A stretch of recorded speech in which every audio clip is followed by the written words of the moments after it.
Wala nang maraming paligoy-ligoy pa, diretso sa punto na. Maiksi lang ang komentaryo, pero diretso sa punto. Maraming kuro-kuro, may tiwali, may totoo. Dito, sa puntong diretso tayo. Punto, diretso.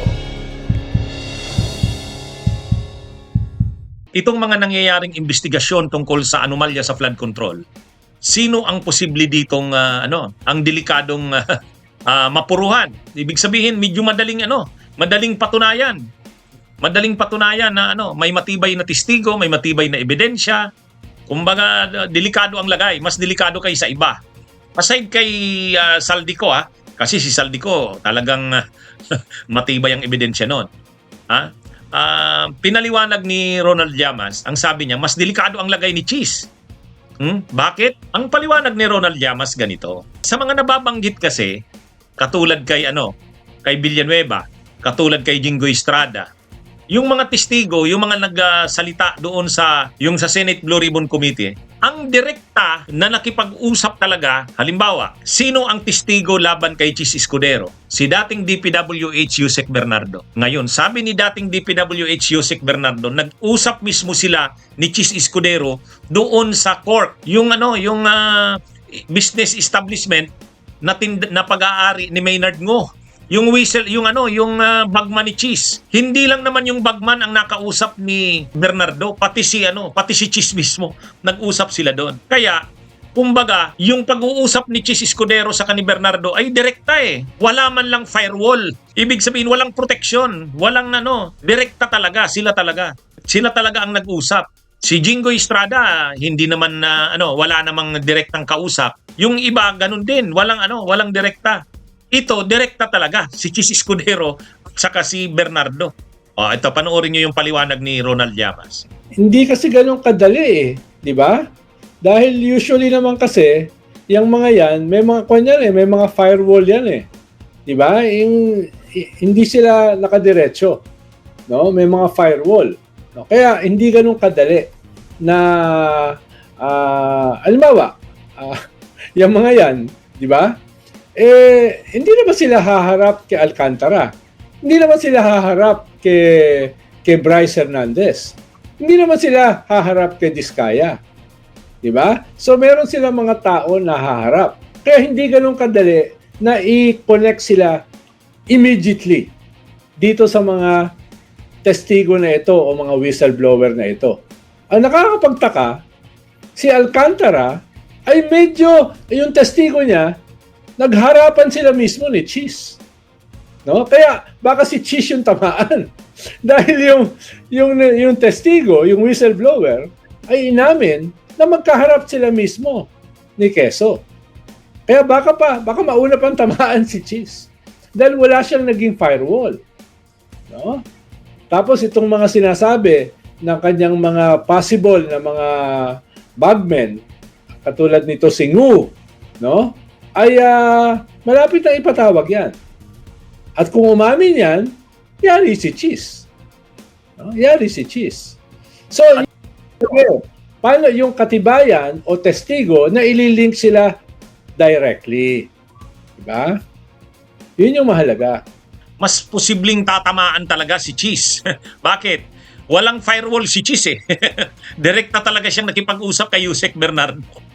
Siguro hindi iniisip ni Cheese na posibleng darating ang panahon, mauungkat ito at si Bernardo ay mapipilitan na mag-amin ng kanyang nalalaman. Hindi nagpasiguro Hindi nagpasiguro si Cheese Escudero Walang firewall. Talagang direkta siyang nakipag-usap kay Yusek Bernardo. In this affidavit, I shall mention my personal knowledge regarding Senator Cheese Escudero as follows. Maynard Ngu and I are close friends and we go years back. He is also a close friend and campaign contributor of Senator Cheese Escudero. Maynard Ngu asked me to submit a list of projects. I personally submitted a list of projects to Maynard Ngu and some of the items therein pertaining to Valenzuela and Marinduque projects were subsequently included in the General Appropriations Act. A copy of the list of Valenzuela and Marinduque projects is here to attach to this affidavit as Annex A. Annex A. When I gave him the list and in relation to the commitment, I asked him, "Boss, paano to?" Maynard replied, "Bahala ka na." I asked, "Boss, okay na ba ang 20%? Maynard said, "Okay." After inclusion of the projects in the GAA, I delivered 20% of approximately 800 million or about 160 million to Maynard Ngu, which was meant for Senator Escudero.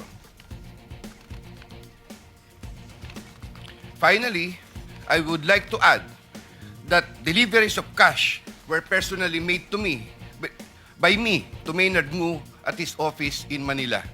While I was attending the confirmation hearing of Secretary Bunoan sometime in August 2022, I was summoned by Senator Cheese to his room. When I got there, he told me, "Hindi na ako bababa sa CA. Marami pa akong kulang na streetlight sa Sorsogon.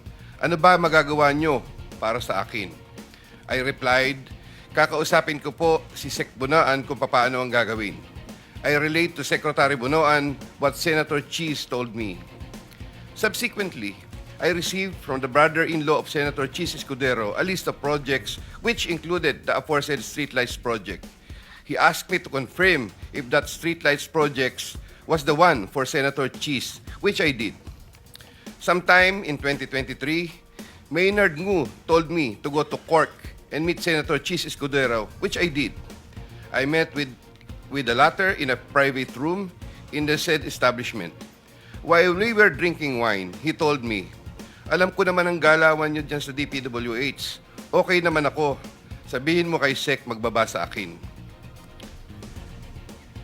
Also, the delivery of the 160 million for Senator Cheese referred to in paragraph 17 of my affidavit happened sometime in the first quarter of 2025. Around July 2025, I had a chance encounter with Senator Cheese and Maynard Ngu at the court. Senator Cheese Escudero approached me, shook my hand, and said to me, "Thank you." Mga kabunyog, mga kabayan, anong tingin nyo? Si Cheese Escudero nakipag-usap kay Yusek Bernardo direkta, hindi sa pamamagitan ng emisary. Sila mismo, ayon kay Yusek Bernardo, nag-usap sila mismo. Direkta silang nag-usap. So walang firewall. Kaya malaki ang posibilidad tamaan talaga si Cheese, mapuruhan. Yung iba kasi, halimbawa si Bryce Hernandez hindi naman nakipag-usap kay Jingoy Estrada. Ganon din si Alcantara, hindi rin nakipag-usap kay Estrada. Pero itong si Cheese Escudero, direkta. Direkta talaga. Kaya direkta rin ng tama. Bunyog, bunyog, halikan na kasama ka. Bunyog, kapag buklod ay may pag-asa. Luzon, Visayas, Mindanao, isa ang pananaw. Sa bagong Pilipinas ang bunyog isisigaw.